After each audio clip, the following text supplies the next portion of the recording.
சட்டமன்ற உறுப்பினராக தேர்ந்தெடுக்கப்பட்டு சட்டசபைக்கு செல்லுகிற போதே அமைச்சராக செல்லுகிற அந்த வாய்ப்பை புரட்சித் தலைவர் அம்மா அவர்கள் வழங்கினார்கள். அதைத் தொடர்ந்து நம்முடைய புரட்சித் தலைவர் ஐயா எடப்பாடி அவர்கள் வழங்கினார்கள். இன்றைக்கு கடைக்கோடி சாமானிய தொண்டனான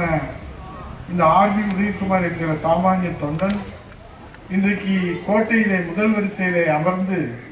மக்களுக்கு பணியாற்றுகிற, மக்களுக்கு சேவையாற்றுகிற அந்த வாய்ப்பு கிடைக்கிறது என்று சொன்னால், இன்றைக்கு ஜனநாயகத்தை காப்பாற்றுகிற இயக்கம் கடைக்கோடியிலே கொடி பிடிக்கிற தொண்டனும் கோட்டையிலே முதல் வரிசையிலே அமர்ந்து மக்கள் பணி ஆற்றலாம் என்கிற அந்த ஜனநாயகத்தின் மாண்பை காப்பாற்றுவதற்கு சாட்சியாகத்தான் இன்றைக்கு புரட்சி தமிழர் நம்முடைய ஐயா எடப்பாடியார் அவர்கள் இன்றைக்கு 8 கோடி தமிழர்களுடைய ஒரே நம்பிக்கையாக இருக்கிற மிக விரைவிலே சட்டமன்ற தேர்தல் எப்போது வந்தாலும் மீண்டும் முதலமைச்சராக தமிழ்நாட்டினுடைய மாண்புமிகு முதலமைச்சராக அரியணையில் அமர இருக்கிற ஐயா எடப்பாடி அவர்கள் இந்த வரலாற்று வாய்ப்பை தாய் உள்ளத்தோடு, கருணை உள்ளத்தோடு, ஜனநாயக மாண்போடு, விசுவாசத்தினுடைய இன்றைக்கு அம்மாவுடைய தூய தொண்டனாக, சாமானிய தொண்டனான என்னை இன்றைக்கு சட்டப்பேரவையிலே முதல் வரிசையிலே துணைத் தலைவர் இருக்கையில் அமர்த்துவதற்கு இந்த கூட்டத்தின் வாயிலாக கோடான கோடி நன்றியை காணிக்கையாக்கி மட்டுமல்ல, இங்கே அம்மாவுடைய திருநாமத்திலே பிறந்த தின விழா, அம்மா இங்கே பூமியிலே அவதரித்த இந்த புண்ணிய நாளிலே இந்த அன்னதானம் வழங்குகிற விழா இன்று மட்டுமல்ல, தொடர்ந்து தேர்தல் தேதி அறிவிக்கிற வரை கழக புரட்சித் தலைவர் அம்மா பேரவையும் மதுரை புறநகர் மேற்கு மாவட்ட கழகமும் எங்கள் புரட்சித் தமிழர் ஐயா எடப்பாடி அவர்களுடைய ஆணைக்கிணங்க அன்னதானமும், மருத்துவ முகாமும், கண்தானமும் தொடர்ந்து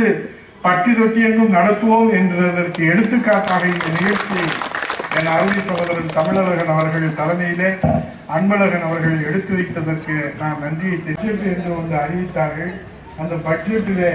நாங்கள் படித்து பார்க்கிறோம், வெறும் வார்த்தை ஜாலங்கள் தான் இருக்கிறது தவிர அந்த பட்ஜெட்டிலே நிதி ஒதுக்கீடு என்பது எந்த விதமான திட்டங்களும் அங்கே காணப்படவில்லை. ஆகவேதான் புரட்சித் தமிழர் ஐயா எடப்பாடி அவர்கள் அதற்கு கண்டனம் தெரிவித்தார்கள்.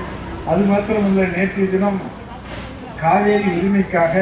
வெளிநடப்பு செய்திருக்கின்றார்கள். நான் ஒன்றே ஒன்று இந்த கூட்டத்திலே சொல்லுகிறேன். புரட்சித் தமிழர் கழகத்துடைய நிரந்தர பொதுச் செயலாளர் ஐயா எடப்பாடியார் அவர்களை யாரும் சாதாரணமாக எடை போட்டு விடாதீர்கள். அப்படி சாதாரணமாக எடை போட்டவர்கள் எல்லாம் அவரிடத்தில் தோற்று போயிருக்கிறார்கள் என்பதை மறந்துவிடக் கூடாது.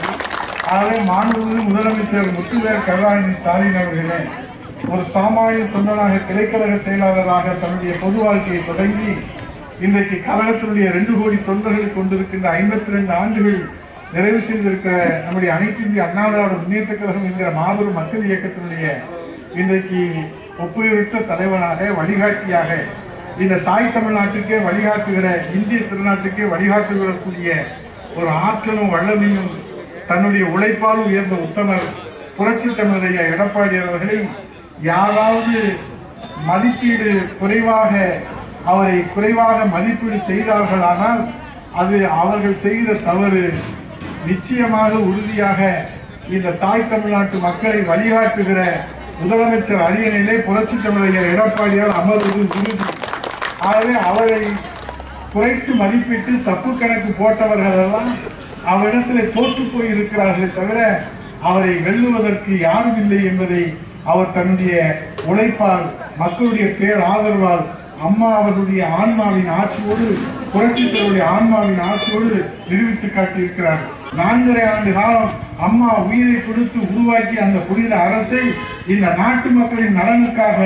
4.5 ஆண்டு காலம் முழுமையான ஆயுளோடு நடத்தி காட்டிய பொருளாதார ஞானி நம்முடைய புரட்சி தமிழர் ஐயா எடப்பாடியார் என்பதை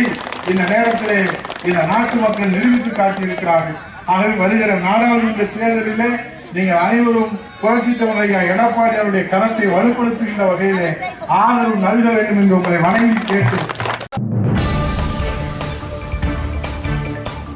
செய்திகளை உடனுக்குடன் தெரிந்து கொள்ள நமது அம்மா இணையதள தொலைக்காட்சியை சப்ஸ்கிரைப் செய்து அருகில் உள்ள பெல் ஐகானை